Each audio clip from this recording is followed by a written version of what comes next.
Hari Om, bhajagovindam chanting, verses 11 to 15. मा कुरु धन जन यौवन गर्वं हरति निमेषात् कालः सर्वम् मायामयमिदमखिलं बुद्ध्वा ब्रह्मपदं त्वं प्रविश विदित्वा दिनयामिन्यौ सायं प्रातः शिशिरवसन्तौ पुनरायातः कालः क्रीडति गच्छत्यायुः तदपि न मुञ्चत्याशावायुः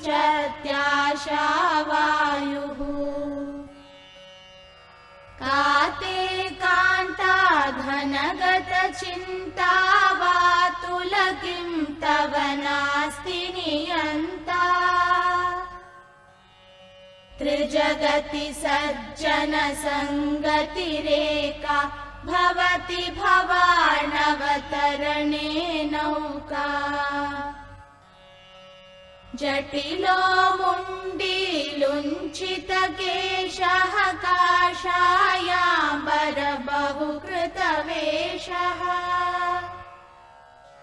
पश्यन्नपि च न पश्यति मूढो युदरनिमित्तं बहुकृतवेषः अङ्गं गलितं पलितं मुण्डं दशनविहीनं जातं तुण्डम् वृद्धो याति गृहीत्वा दण्डं तदपि न मुञ्चत्याशापिण्डम्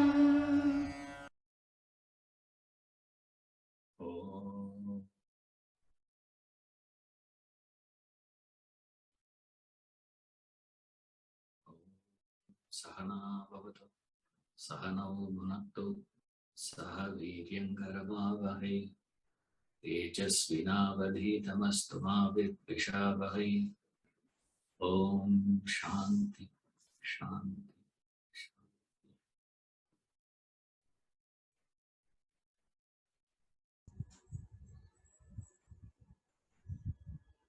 The last class I did mention that I would explain the aspect about desire. Why these masters have been saying, do not develop desire, don't have desires. What is wrong in that?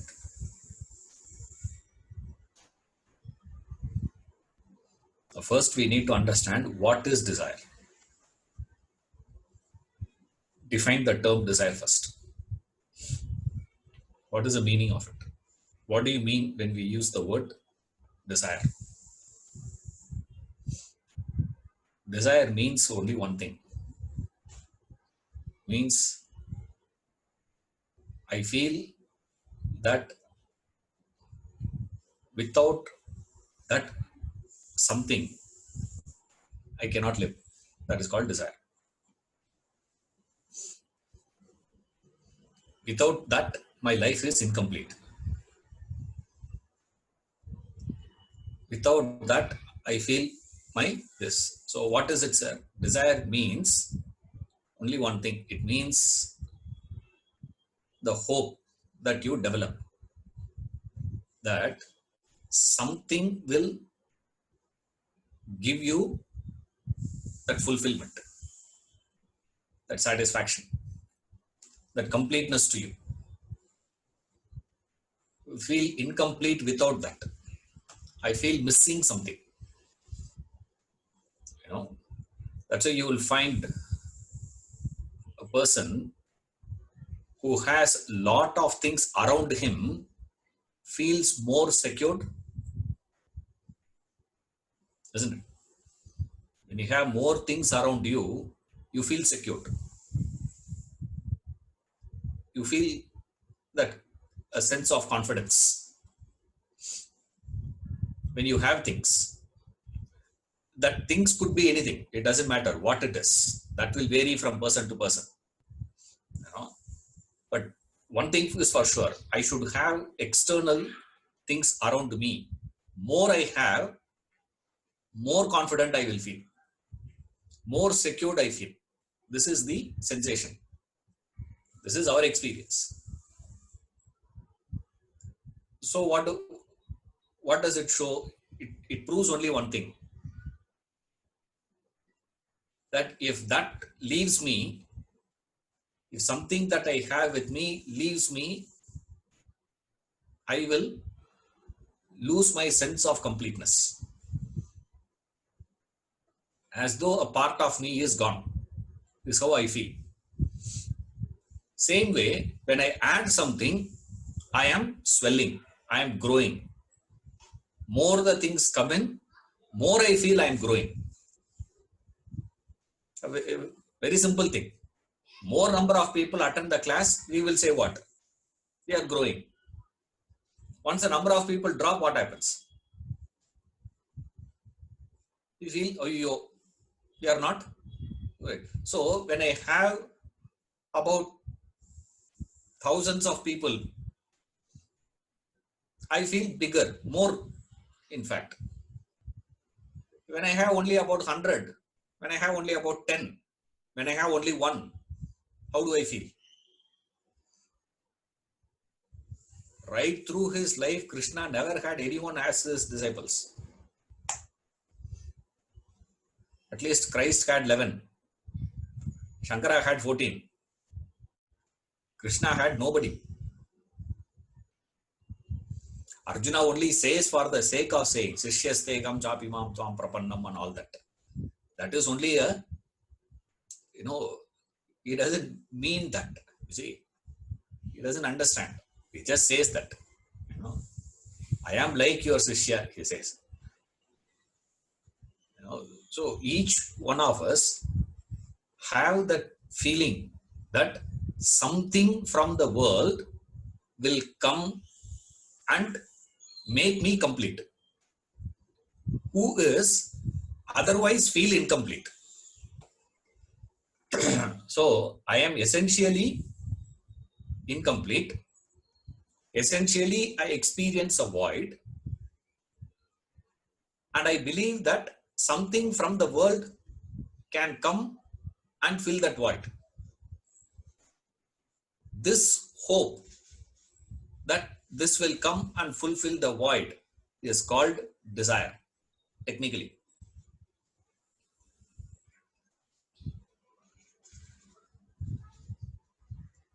Remember this point. This is the first dimension. I repeat, desire is the hope that you develop that something from the world will come in my life and create fulfillment, fill that void which I experience within myself. And our experience proves that. What is our experience? More I have, more secured I feel. When I'm having less, I don't feel that much secured. Like mediclaim policy, let's say, you are having a mediclaim policy only for 5 lakhs, let's say. What happens? Vis-a-vis, you have a mediclaim policy for 50 lakhs. There is a difference, right? That's all. It is as simple as that. I don't have a vehicle for me to move around. Vis-a-vis, I have 4 cars to move around. I can choose which car to be taken today. I feel what? Obviously, you will feel when, that's what the catch is. When do you feel like that? You feel like that before you have the car. You feel like this before you get your mediclaim policy for 50 lakhs. See,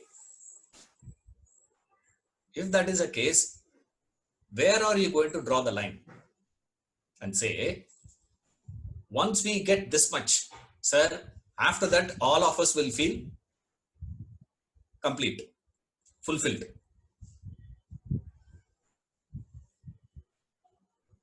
Is there anything like that? The problem is what? At one point of time, I feel what? From 10,000 rupees, if I can get 25,000 rupees, I will feel fulfilled. I genuinely felt that. And the moment I come to 25,000, I say what? Oh, 25,000 is not. I need 60. From 10 to 25, it is 15,000 rupees increase. From 25, he will not add another 15,000. 15,000, 15,000, 15,000 is not the way he will go. Every time the addition goes as what?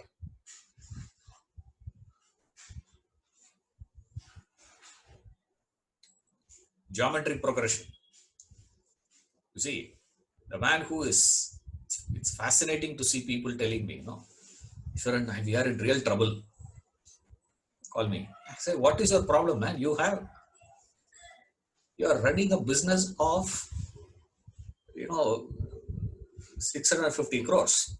Is the turnover. I have to say, so we are in real trouble now. We are in real trouble now. I say, what is the trouble now? Oh, we thought, we can cross 1,200 next year. Now, if we can manage, 600 itself, it looks miraculous. We are finished. And what is interesting is I have seen this man in the beginning, about 20 years back. 20 years back, he says, what was he there? He was just telling, few lakhs. He was thinking of few lakhs at that point of time. Now he says what? Few crores. Not even few crores, few hundred crores. His discussion is with reference to few hundred crores. Now what is interesting is, remember the fulfillment. Okay. The fellow who moves from 10,000 to 15,000 increases how much? 15,000 rupees. And a fellow who moves from 650 crores to 1,200 crores. Now, the sense of satisfaction he must be having should be how many times superior to this fellow? First person.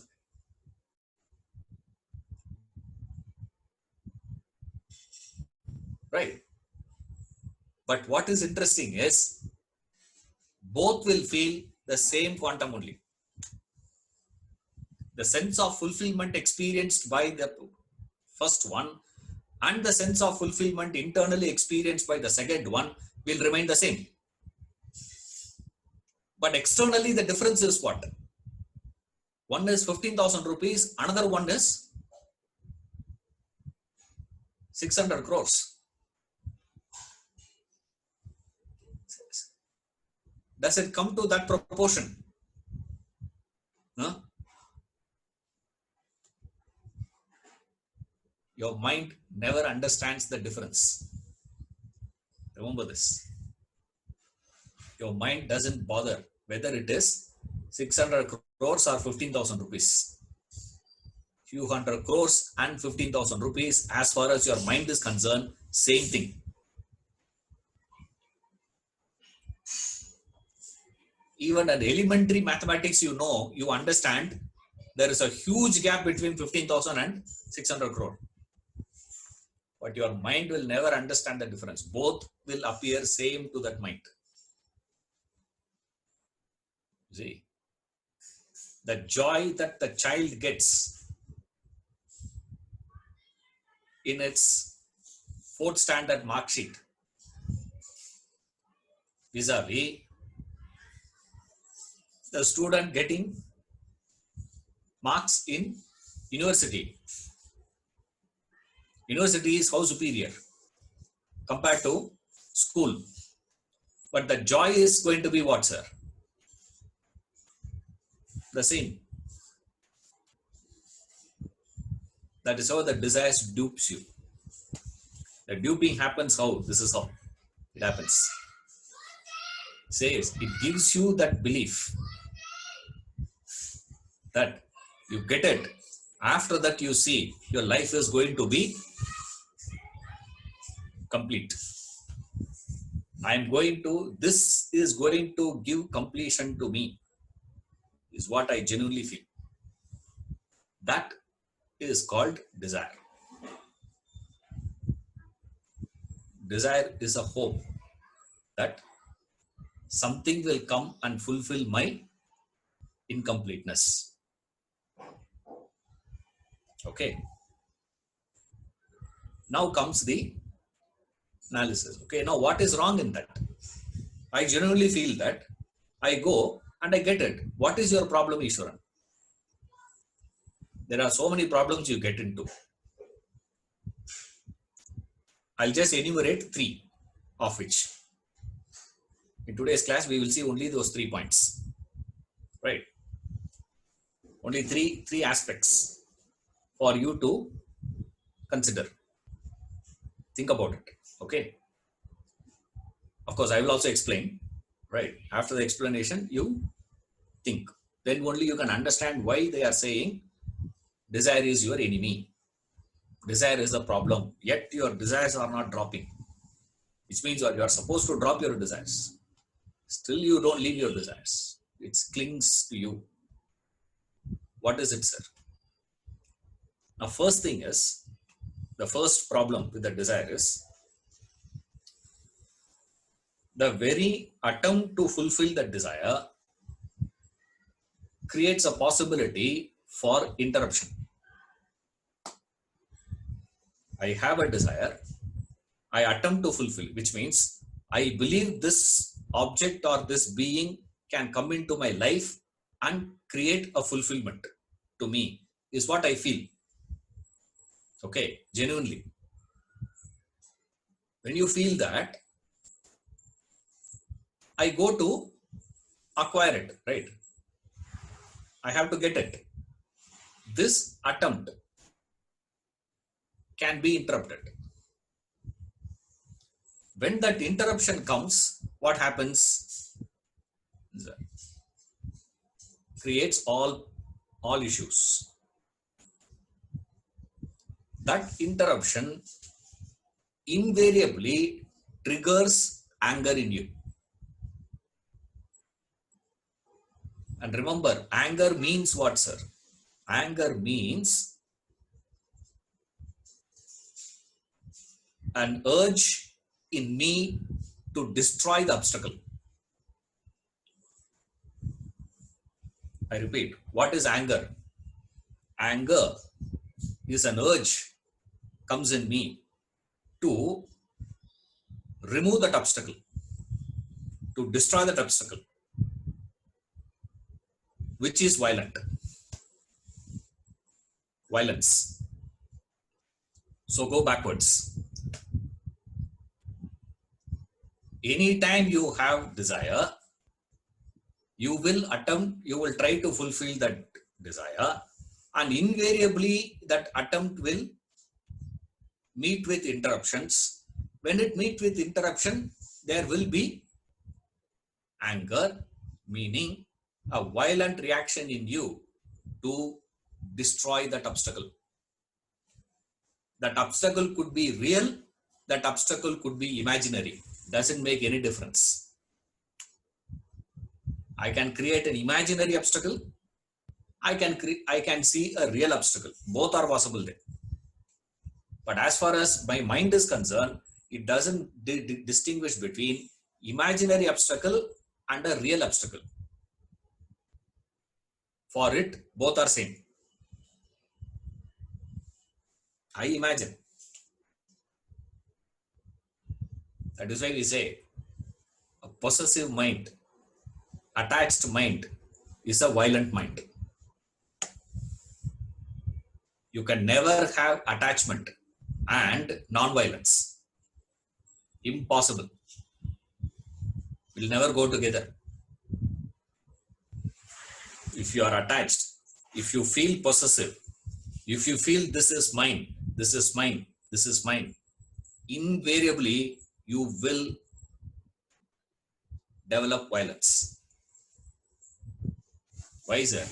That very fact that I feel it is mine, my mind is already agitated. Okay. When my mind is already agitated, what happens? Most of the time you get angry, no? Think carefully. When you are so peaceful, you will never get angry. You know that. Only an agitated mind will get angry. A peaceful mind will never get angry. But every one of us believe what? We believe, I was peaceful before, I was so calm before, only now I have become because of the trigger. So I put the whole blame on the world and say what? Oh, they triggered it. You see, okay, I'll go, nowadays I'm not going out to the class. Okay. Earlier, I used to go out for the class. I go out, I come back. On the way back, most of the time it is heavy traffic.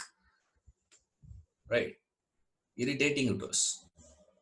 I drive, bumper to bumper, drive. So much of, effort I put in. I come here and there is the security. The barricade is not opening. The fellow is supposed to press it, it's supposed to open, that's all.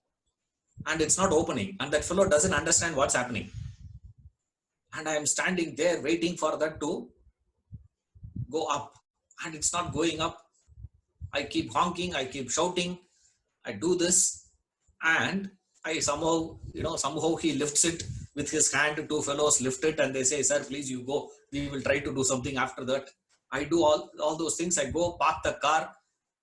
Kata, I come up. I wait for the lift is not coming. And I come into the house. When I walk into the house, my wife is sitting and watching a TV. Okay. Some YouTube channel she is watching, some, joke. She says the jokes and starts laughing. Now, what happens to me? I'm just giving you imagination. Okay. Never happened. I'm just saying. She's watching the serial and she's laughing, let's say. I get annoyed, I get frustrated, I start shouting at her. When I'm shouting at her, what is the cause of my anger? When you ask, when you see that, it looks like what? She watching TV and she is laughing. That is, no. That's not the cause actually speaking. Then what is it, sir? My mind is agitated already. I walked in with agitation. When I walked in with agitation, when the other person is laughing, that triggers. Ever seen? Mind is such a cunning thing,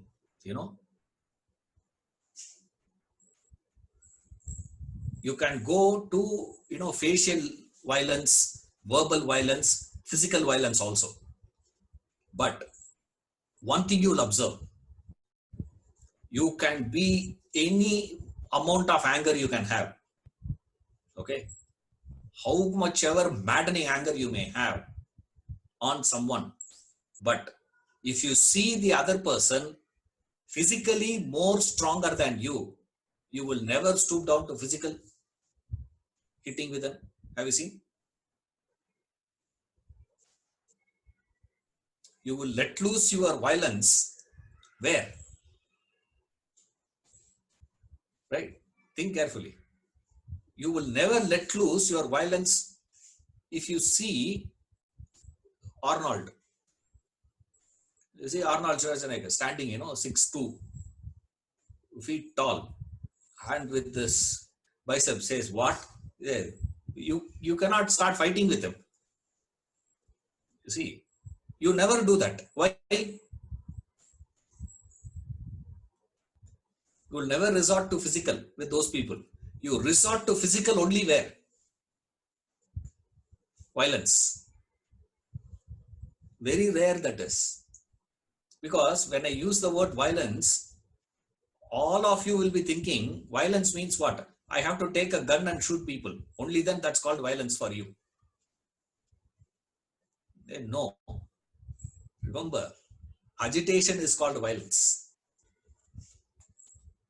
You trigger agitation, violence. Why does your mind get violent, sir? Because of desires. Now it's very difficult for us to establish a link, you see. That's where you need this knowledge. That's why we need people like Shankara to tell us, hey, carefully follow, man. What is happening? You develop a desire. I repeat again, how the whole thing happens. You develop a desire. You have to attempt to fulfill it. The very attempt attracts interruption. That very effort will encounter interruption. It is impossible that you will find your desire uninterruptedly getting fulfilled. It has never happened. No desire of yours will go uninterrupted one. There will be interruptions. What I will consider as interruption, now I am talking to you, class is going on, right? My maid is cleaning and she is walking up and down, okay? And she has this anklets, right? And that sound is coming. If I am normal, I would be appreciating, oh, that's a very, very auspicious sound. You know that in our tradition, they say certain sounds are auspicious sounds. One is that anklet, bangles. You know, this bangle sound is auspicious sound actually. This anklet sound, you know, is all auspicious. It should be there in the house. You know, that attracts Mahalakshmi, they say. Now, when I am normal, that sound looks like what for me? This. When I am disturbed, if she is walking, what happens? Immediately I start shouting at her, hey, don't you know I'm taking a bhajagovindam class? Such an important class I am taking. Hey, don't walk, keep it, you know, and then she has to walk what? Slowly she has to walk. And if she walks slowly also, I will get annoyed. Why? That also will cause something. Now, when your mind is disturbed, you see, anything the other person can do, no matter what, you will get angry. Don't think after anger you get agitated. No. It is agitated, mind gets that. What creates that agitation, sir? What had created that agitation? The very interruption that I perceive towards the fulfillment of my desire, a triggered agitation. That agitation expresses, we call it as anger, but I tell you people, from tomorrow onwards, don't call it as anger. From tomorrow, you call it as violence. That's the only way you can do anger management. People ask me, sir, how am I to control my anger? Remember, you are becoming violent. Violence can be directed towards that, or you can direct it towards yourself. Doesn't make a difference. Remember this. That's why some of us will direct it towards inert things, inert objects. You slam the door. Why? The door is inert. You see, so you can afford to do that. Poor thing, it cannot resist, it cannot retaliate, or else you throw your tantrums on people who are weaker than you. That's why I gave the example. You will never show your anger on someone who is so strong than you. You'll never do that. Then what you do? You go home and shout. That's what most of them do. In the office, they can't shout at the managing director. So what to do? You can shout. No, tomorrow you can't walk back. You don't have a problem. You can shout at him. That is why they all say, yes, sir, yes, sir, yes, sir. And the managing director genuinely thinks they are all agreeing to him. They are not agreeing to him. The one turn, the way they are walking out, that's what I told fellows. In an office, I went there, and this fellow had one, CCTV camera. Behind him, his seat is there. Behind him, he has kept the CCTV camera so that whoever comes into the room, they can see. I said, don't keep it here. I said, keep it near the door. It should be the other way around. You don't have to know how they are walking in. Their real face you will see when they walk out. When they turn back and walk, after they submit that paper for you to sign, after they brought the purchase order for you to sign, when they are taking back that purchase order, you will know what is actually the state of that fellow. What is he thinking of you? Not before that. You go there, against on whom you show that, you will get agitated. And agitated mind is a violent mind. Agitated mind can never be peaceful, peace-loving. That is why, how much ever Arjuna tried to convince Krishna that killing is violence, Krishna did not agree with Arjuna. He said, you better fight. Why? Because Arjuna's mind is violent. If Arjuna's mind were to be non-violent, how much ever lecture would have been given by Krishna, it wouldn't have changed. How much ever lecture Krishna were to give to Mahavira about war, Mahavira's mind cannot be turned towards war. Not possible. If Krishna would have thought Arjuna is mentally non-violent, Krishna wouldn't have first of all come into the war itself. The war situation itself wouldn't have come about. But what is Arjuna's problem? Arjuna's mind is not non-violent. It is actually violent mind. But he speaks of peace. He gives a discourse on peace. Listen to the first chapter, which I don't recommend. Because most of you will get convinced of the arguments of Arjuna. Says, how can you kill? Kill. But all his non-violence is only towards where? Towards my people. How can I kill my people? That's all. You remove my people out of it, he has no problem. Like cattle, he will simply let loose, which he has been doing right through his life. Remember, this is not the first time Arjuna is entering into the war field. No, he had been doing it for a long period of time. He is not a person who is against war. No. He is for war. But he is against what, sir? Against warring my people. That's all. He is not against war. My people, how can I kill? That's all his argument is. Krishna says that's no reason. Why? Violence is there internally. From what makes your mind violent? Remember, the presence of desire will definitely make your mind violent. The cunningness of that mind is it hides that violence. That's all. It hides it from your perception. You can't recognize it. If I were to tell you are all violent people, you will get angry with me. It's only a question of what? You got an opportunity to express. That's all. You haven't found anyone who is weaker than you. Therefore, you are appearing to be what? So nice and so good.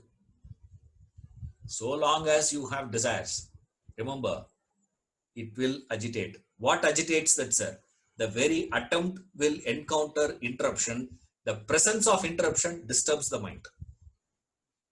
That disturbance gets an expression. That expression is what you call as anger, is what I call as violence. Because anger and violence are same.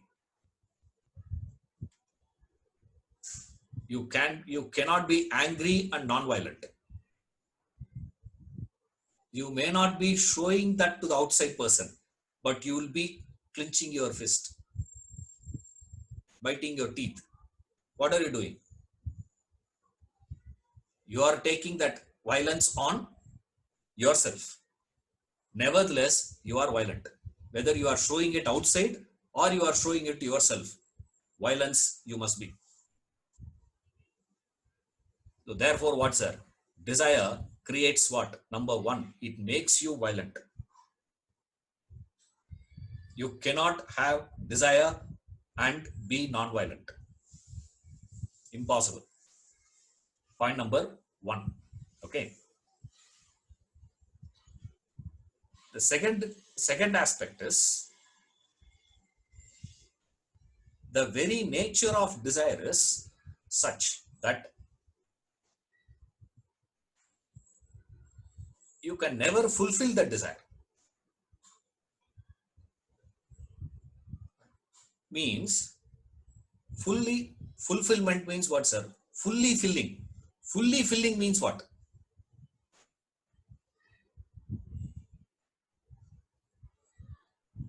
Nothing else can be added into it. That's called fully filling, isn't it? Fulfillment means what, sir? Fulfillment means it is full. Full means nothing more can be added to it. If you add anything more to it, what will happen? Now, you people may remember that, the very, very popular story. One Western philosophy professor went to meet the Zen master to learn, and he served tea. And he says what? Keep pouring the tea, keep pouring the tea, keep pouring the tea. He didn't stop. The cup got filled, and still this man started continuing to pour. What happened? Spills everywhere. The man says, stop, it's full. The Zen master gave a reply. Only empty cup can be filled. You can pour tea only on an empty cup. Great lesson, no? He says. And the professor didn't understand what that man is speaking. I thought, what a great invention. Only an empty cup you can fill tea. Wow, thanks for teaching me, that Zen master says to the professor. The professor had gone all the way from here to Himalayas to learn from him. And that man says, you taught me well. Thank you. The tea is filled in the cup, which means what? You can't fill anything more to it. Now tell me, any one desire of yours which is filled up? No more. No more place. You see that? Sir, it's filled my mind completely. There is nothing more is needed. Your nothing more is needed is what? Temporary. No. You say when? Lunchtime, when you are serving the 12th chapati, you say what?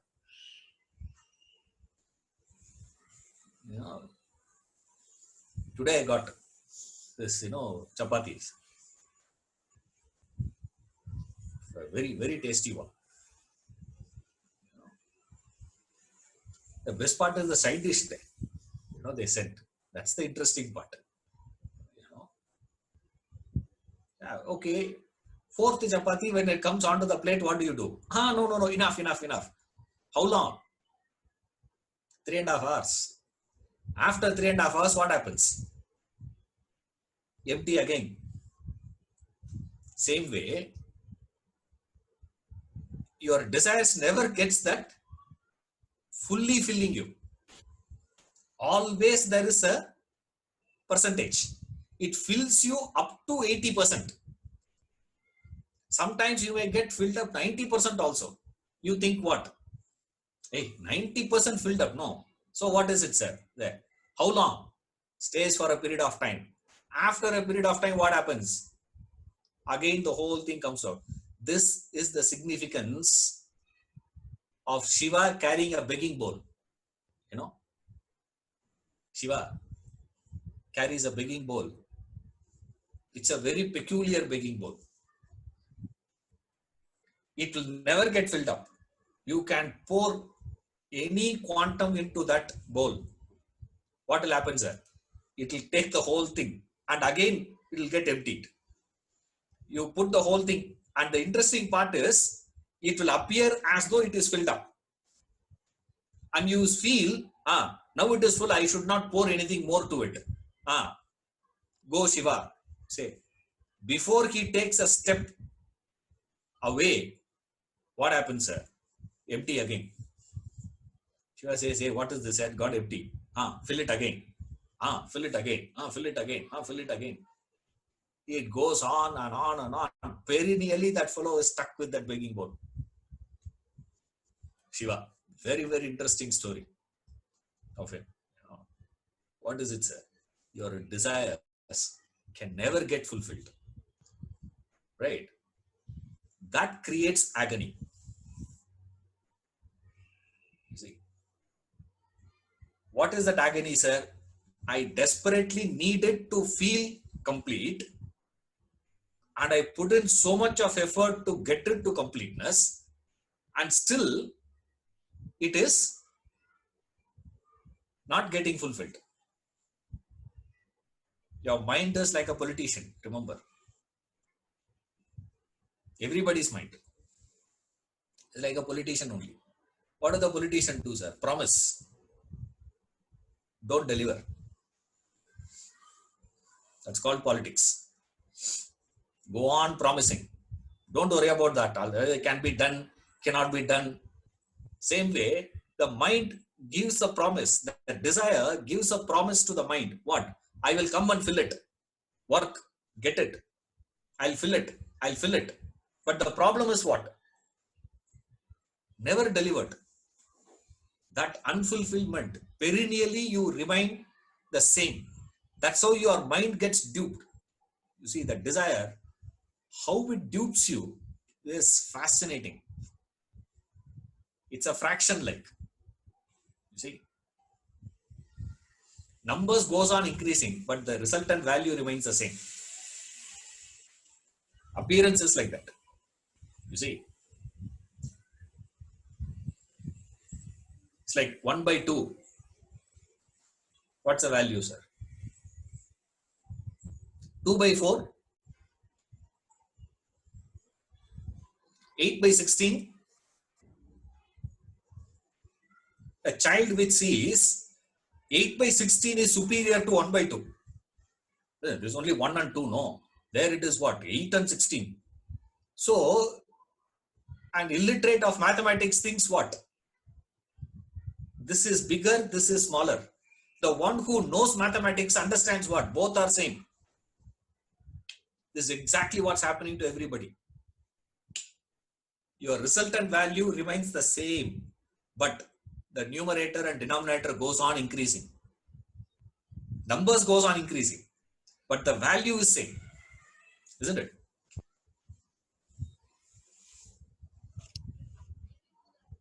Who is a mathematician here in the class? Correct? No. Those who have studied mathematics. Bilani, IIT. Correct?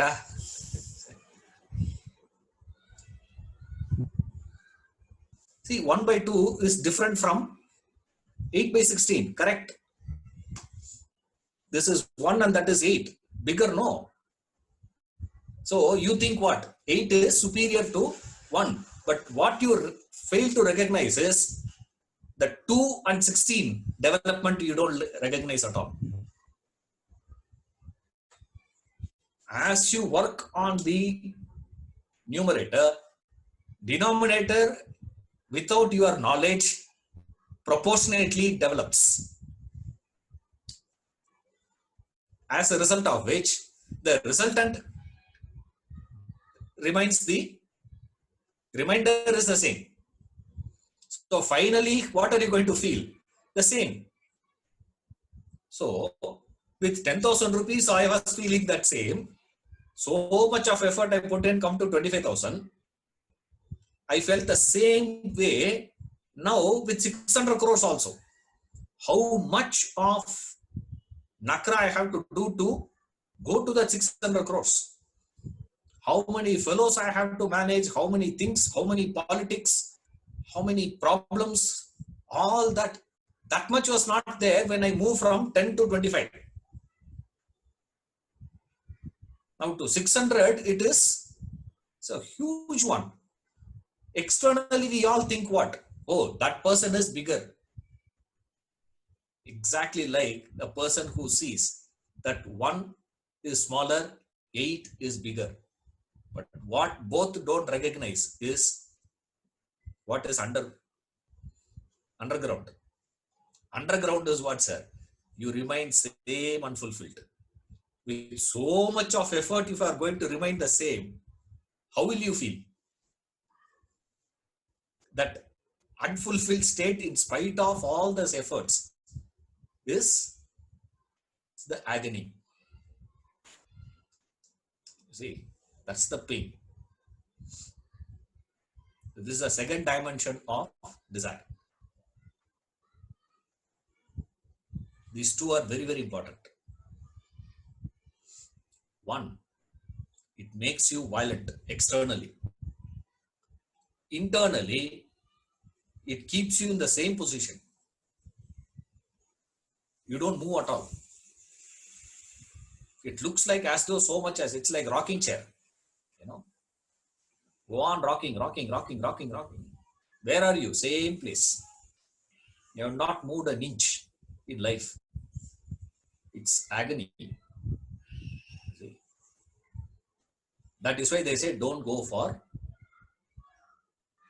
the desires. It causes you trouble.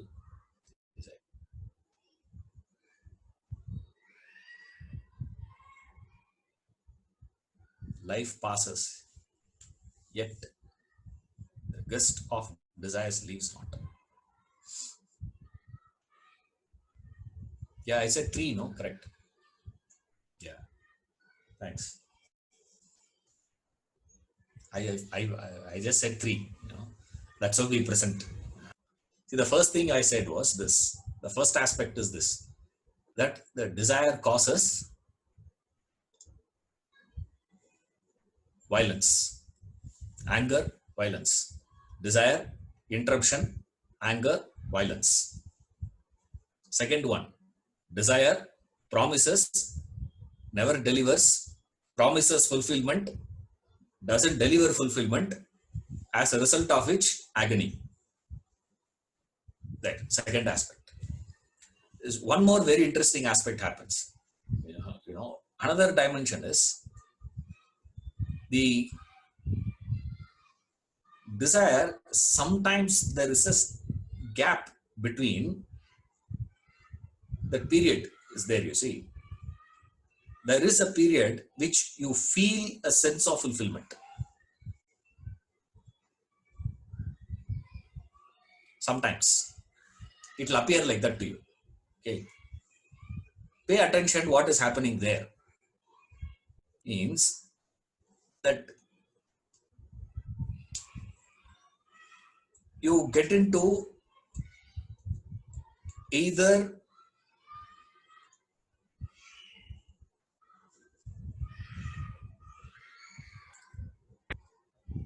fear of losing. The moment you get something, first thing that happens to you is what? You develop a fear of losing it. Whatever you have gained. Imagine that you have gained a reputation that you are a slim and trim person. Okay.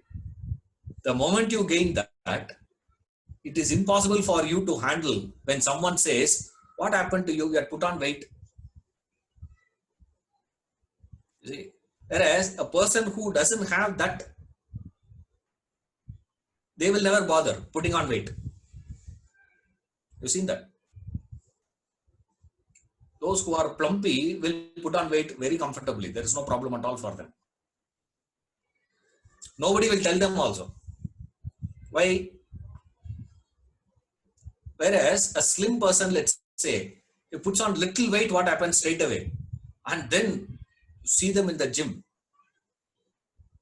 Running, jumping up and down. Doing that, all those things. Why? Because only he has the fear of losing it. What you have gained, losing that is too much. So now that you have put in so much of effort, you have gained. Next thing is what, sir? You have to enjoy it. No. Correct. Next is what? Now that I have worked, I got a car. Now what? Enjoy driving. No. That's where the tragedy hits very hard. The reality of life, hits you so badly that you get neutralized to the joy you can derive out of that desired object. That's the problem. Now, neutralization, you have to understand. What is the meaning of neutralization? Neutralization means for me to derive that same quantum of joy, I have to pay heavy price. What I get out of it will remain the same, but the price will go on increasing. This is the problem of desires. If it gets fulfilled, the very presence of desire agitates. Interrupted anger, violence. Fulfilled, what happens, sir? I have to contact and derive joy out of it. Right? The problem is, the joy will drop. So for me to derive that same joy, I have to pay extra price. I have to pay more. And if I cannot pay more, the gap between the price I am paying, the joy I am deriving, unfortunately, I don't have a board here to show you people. Sometimes it is helpful, we have board in the class. It's very easy to understand that when we draw things, visual is much easy to understand and remember the idea. Hey, I pick up a cigarette. One cigarette I pick up and smoke. I get X amount of joy. Right? Over a period of time, for me to get that X amount of joy, I have to smoke 2 cigarettes. This is called a neutralization. Now, the joy I am deriving is the same, but I have to get 2 cigarettes, which means what? I have to double the price. Earlier, I paid only 10 rupees. Now I have to pay 20 rupees for that. After a period of time, what happens? The joy will remain the same. Joy will not increase. After a point of time, I can't pay only 20. Now I have to make it to 4 cigarettes. Now what? To get that same quantum of joy, I am paying 40 rupees. The joy for which I paid 10 rupees, now I have to pay 40 rupees to get it. This idea, when I explain, only material people understand. Psychologically, when I explain, nobody understands that. Money, everybody understands. Oh.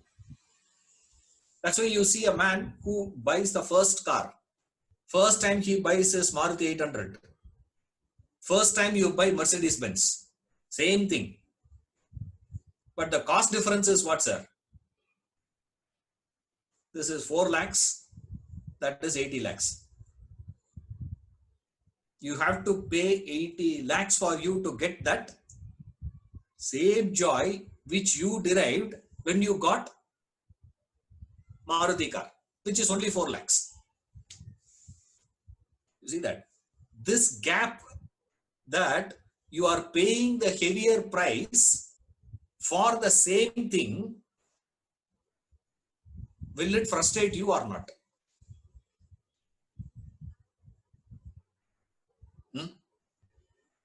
How on earth it is possible for someone, any intelligent being, not to get frustrated in this?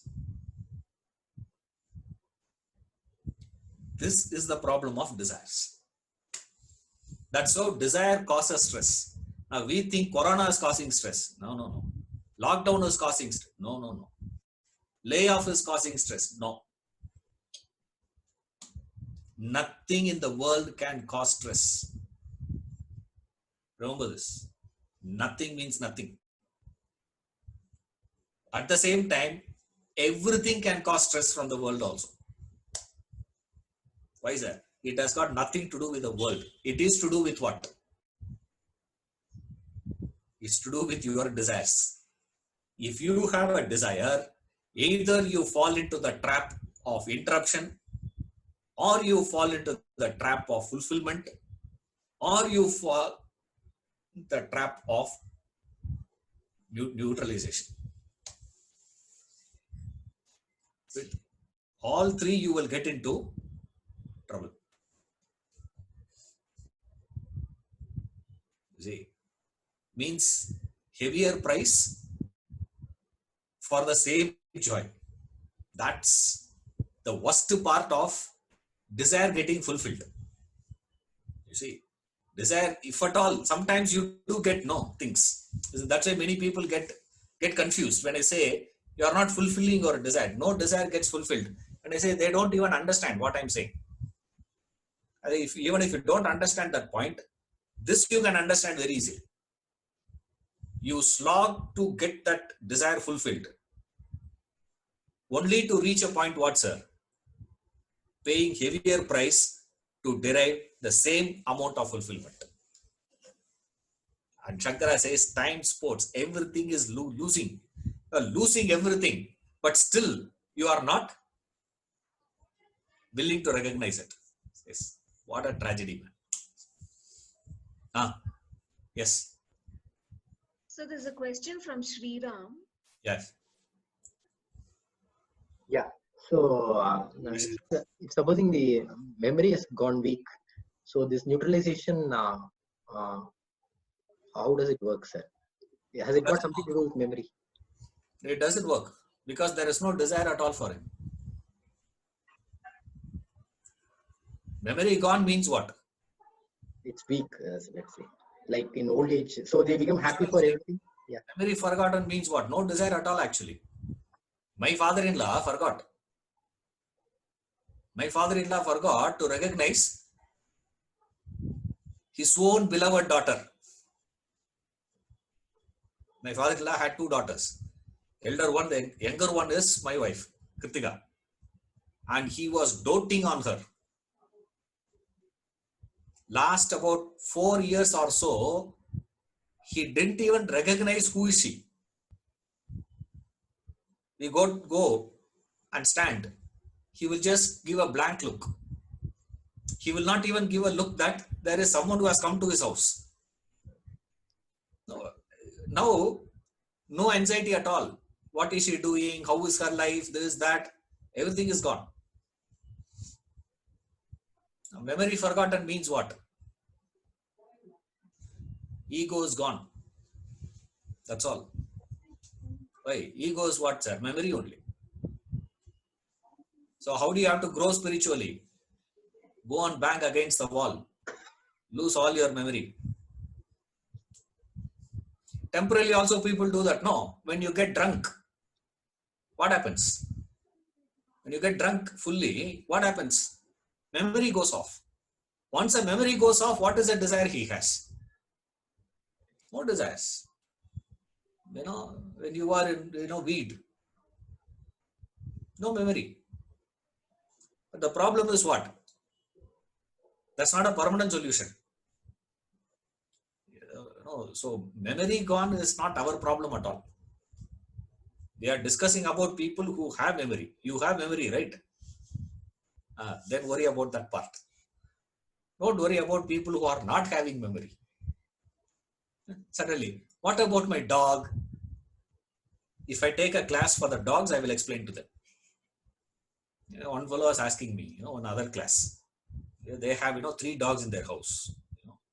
Beautiful dogs. They ask me, you don't like dogs? I tell them, I like dogs. I don't like dog owners. Dogs I like.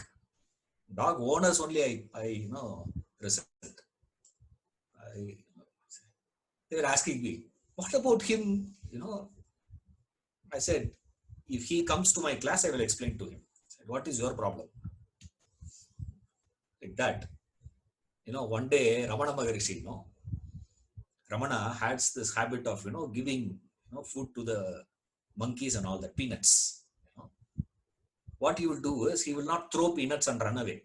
He will hold peanuts in his hands. The monkeys will come and pick up from his hands because they are so friendly with him. They are non-violent, the man is. So the monkeys will come and pick up. Once, these two, 3 monkeys were fighting to, take the peanuts from his hands. Ramana was telling, hey, I have enough. Why are you fighting? I'll give you also. Wait, let him take. No, I have enough with me. I'll give you. Say. And one of the disciple was standing next to Ramana. He told him, he asked him politely, of course, Bhagavan, you are saying something to them. Do they understand what you are saying? He looked at him. I am talking to you also. Do you understand? As though you are understanding all the time, saying, you are asking me, do they understand? I both don't understand, I know that. Like that. Don't worry about those people, worry about you. How desires is killing you. How it consumes your life. Consumes you completely. It is, you go through all this. That's what Shankara is saying. Don't take it as, day and night is gone, dusk and dawn gone, winter, spring comes repeatedly. All these things are going on.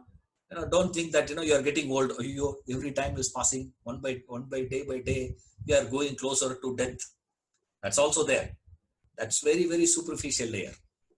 Now, what he is saying is, you go through so many problems.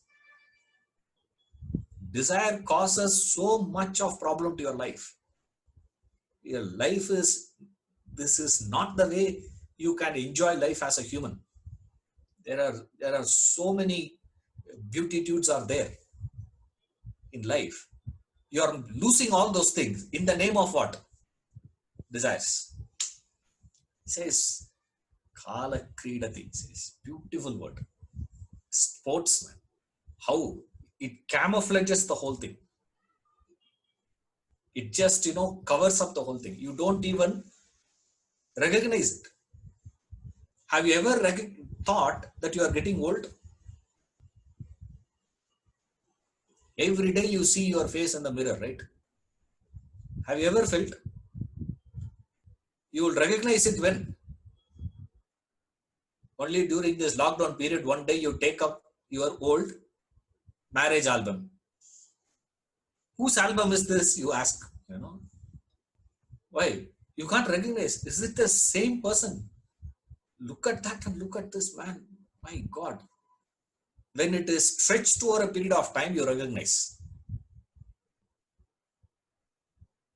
But as he says, the person who walked into the class is not the person who is walking out of the class. You are already changed. But you recognize it. You don't recognize it at all. That is how he says time sports. It plays with you. It camouflages the whole thing. It's a hide and seek. The hide and seek game is being played. hides and hides and hides. And still, what is it, sir? You are not willing to leave this desires. Alas, Upanishads say, Hanta, Hanta. Drop that desire. Drop this idea. What is the problem, sir, with the desire? Anybody says, what is desire? First ask them, what is desire? Desire is the belief, it's the hope to fill the void. It's a plan, it's a scheme, it's a thinking, it's that conviction. It's the belief that you carry, the hope that you are carrying within you, that my future will be better than my present. That's desire. With that, because I am going to achieve my desire in the future. When I get that, I will be happy. My future will be better than my present. In that belief only, you start progressing your life. You start moving. That's why a poor man never has the psychological problem. Psychiatric problems are not there in poor countries. All affluent society has psychological problems. Why?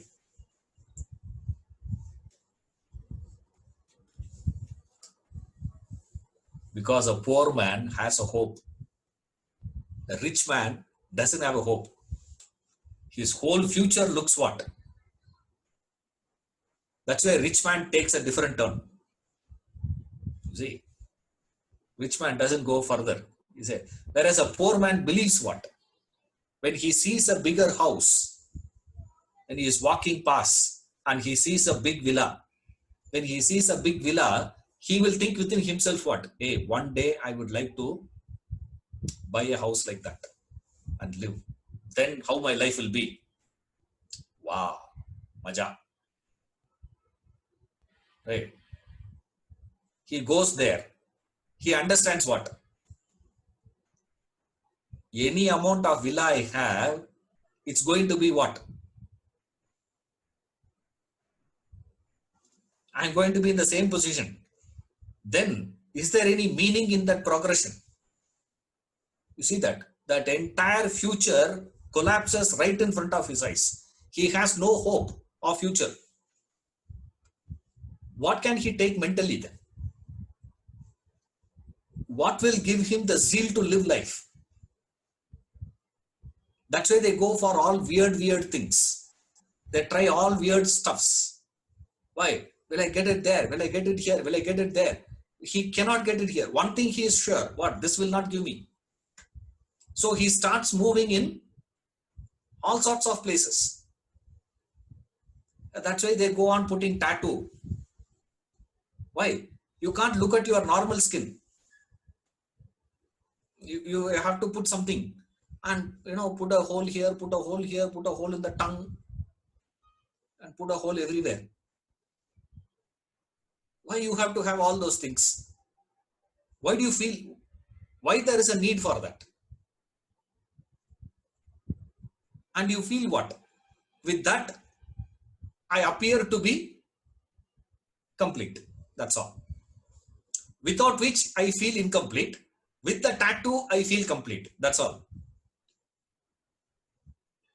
Without the car, I feel incomplete. With the car, I feel complete. That's called desire. Desire is a thought. It's a belief that something from the world will come and fill myself. Fill that emptiness that I am experiencing within. Now Shankara says, there is no emptiness, man. You are paripurna. Unbelievable philosophy. Even if it is imaginary, it is amazing thought. Even to get a thought like that is not possible for an ordinary thinker. Has to be an extraordinary fellows. Say that, who told you there is void, man? The void itself is imaginary. Maya mayamidam akilam buddha. What is it, man? That void is imaginary. It's imaginary void.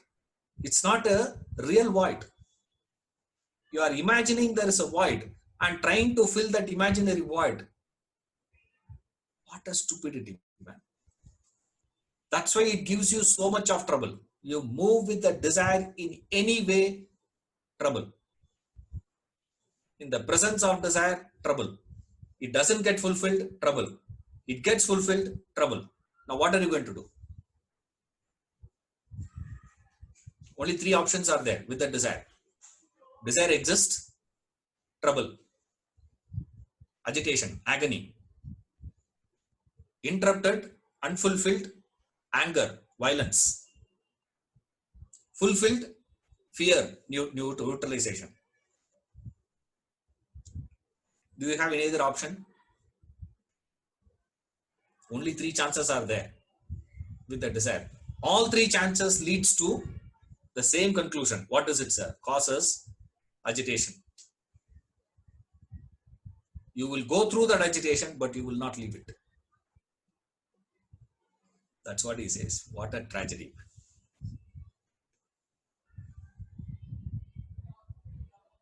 I'll see you Wednesday.